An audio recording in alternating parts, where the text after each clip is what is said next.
नया कानून पारित किया गया है कि अगर कोई ड्राइवर हिट एंड रन करता है और मौके पर वहां से भाग जाता है तो उस पे जो है 7 लाख का जुर्माना और 10 साल का जेल, कुछ इस तरह का प्रावधान जो है वो पहली बार जान का खतरा है उसको कौन करेगा? क्या सरकार उसका जिम्मेवार होगी? आपका क्या सरकार से विनती रहेगा इस कानून को लेकर के? नहीं। नमस्कार, मैं ओम कश्यप। अभी हमारे पीछे जो सड़क दिखाई दे रही है वो NH-139 है जो पटना से औरंगाबाद को जोड़ती है। हमारे पास कुछ ड्राइवर हैं जिनसे हम बात करेंगे और जो सरकार द्वारा लगाया गया कानून है उस पर जो ड्राइवर हैं वो सहमत है नहीं है, क्या परेशानी हुई, उनसे बात करेंगे। जी, आपका क्या नाम हुआ? मुस्कान सिंह। जी, अभी जो सरकार के द्वारा नया कानून पारित किया गया है कि अगर कोई ड्राइवर हिट एंड रन करता है और मौके पर वहां से भाग जाता है तो उस पे जो है 7 लाख का जुर्माना और 10 साल का जेल, कुछ इस तरह का प्रावधान जो है वो पहली बात तो ये है, कोई ड्राइवर जानबूझ के नहीं करता ना, तो 7 लाख ड्राइवर दे सकता है।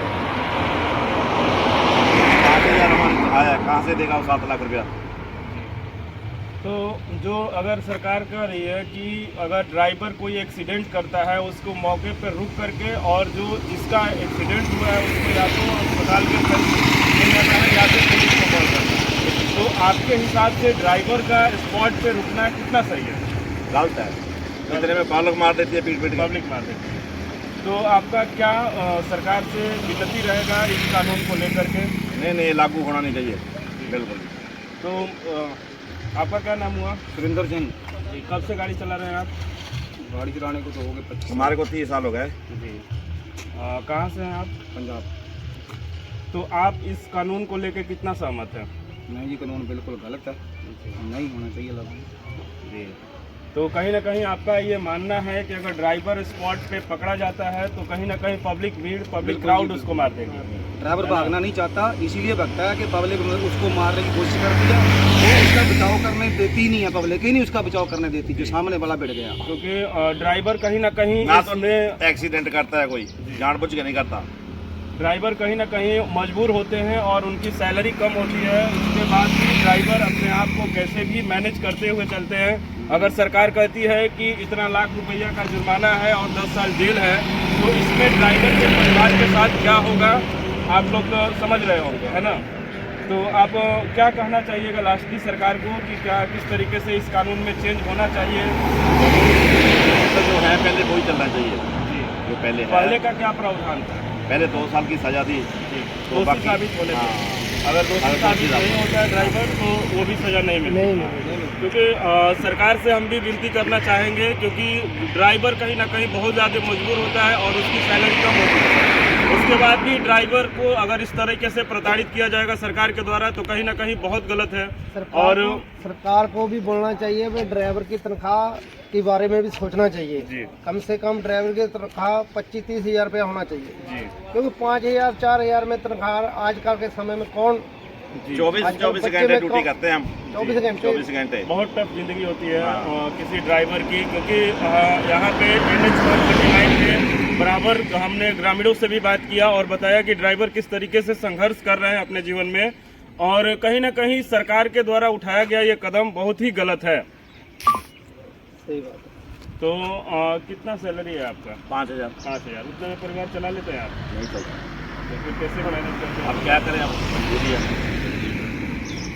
आपकी सैलरी कितनी है? सेम ही है जी, सेम ही है 5,000। आप कहाँ से हो? पंजाब से?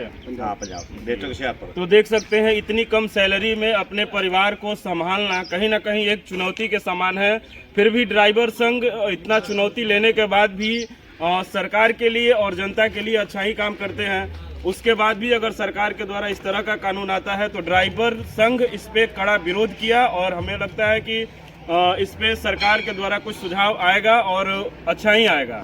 अभी 139 NH पे जो कि गाड़ियों का तांता लगा रहता था और हमेशा गाड़ियां आते जाती थी, अभी आप देख सकते हो कि 1-2 गाड़ियां पास कर रही हैं, वो भी बहुत कम पास कर रही हैं। तो कहीं ना कहीं इसमें जो ड्राइवर का नुकसान हुआ या फिर जो गाड़ी मालिक का नुकसान हुआ उसको कौन देगा?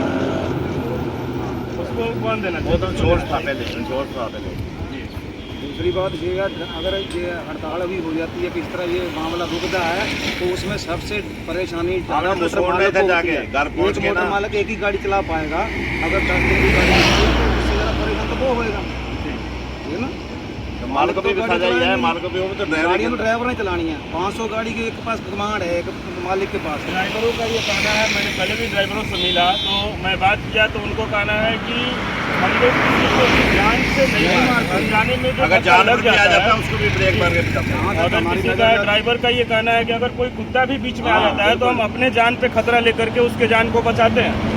अगर ये भी बात है कि अगर इसके बाद एक्सीडेंट हो रहा है, कहीं ना कहीं उसमें ड्राइवर का ही हाथ नहीं होता है। कोई साइड से आ गया या फिर गाड़ी लंबी है 65 फीट या 35 फीट की गाड़ी है, तो कहीं ना कहीं किसी दूसरे के गलती के कारण भी एक्सीडेंट होते हैं। लेकिन अगर ड्राइवर उस स्पॉट पे पकड़ा जाता है तो वहीं पे ड्राइवर जो है वो उसके जान का खतरा होता है। तो ड्राइवरों का ये मांग है कि जो ड्राइवर के जान का खतरा है उसको कौन करे?